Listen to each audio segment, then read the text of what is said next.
Hello viewers, আসসালামু আলাইকুম।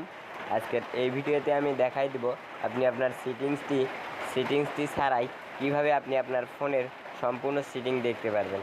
So আমরা এখানে সিটিং অ্যাপসটিতে ওপেন করব না, তো আমরা ফাইনালি একটা অ্যাপস ইনস্টল করে নেব। তো অ্যাপসটির নাম হচ্ছে, এখানে আপনি প্লে স্টোরে ঢুকবেন, ঢোকার পর এখানে আপনি সার্চ করবেন ডিভাইস ইনফো। এই যে 1 নম্বর যেটা আছে ডিভাইস ইনফো, এটা লিখে সার্চ করলে আপনার যে অ্যাপসটি আসবে এইখান থেকে আপনি অ্যাপসটি ওপেন করে নেবেন, ইনস্টল করে নেবেন। আমার যেহেতু ইনস্টল করেছে আমি ওপেন করে নিলাম। তো এখানে ঢুকলেই আপনারা আপনার ফোনের সম্পূর্ণ ডিটেলস দেখতে পারবেন। এখানে ড্যাশবোর্ডে দেখতে পাচ্ছেন যে আপনার স্টোরেজ অ্যান্ড নাথিং টু সেনশন এবং অল অ্যাপসগুলো। এখানে ডান পাশে দেখতে পাচ্ছেন যে ডিভাইস রিয়েলমি 3 এবং অ্যানাদার, সে সবগুলো দেখতে পারবেন। তারপর সিস্টেম, আপনার সিস্টেমে যা যা আছে সব কিছু আপনি এখানে দেখতে পারবেন।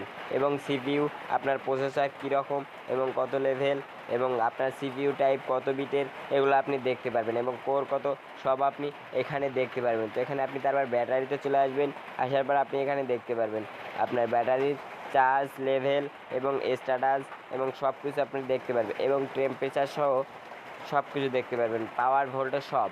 এবং নেটওয়ার্কে আসলে আপনি আপনার নেটওয়ার্ক ক্যাপাসিটিগুলো দেখতে পারবেন এবং কানেক্টিভিটি এবং যেগুলো কানেক্ট আছে সেগুলো আপনি দেখতে পারবেন।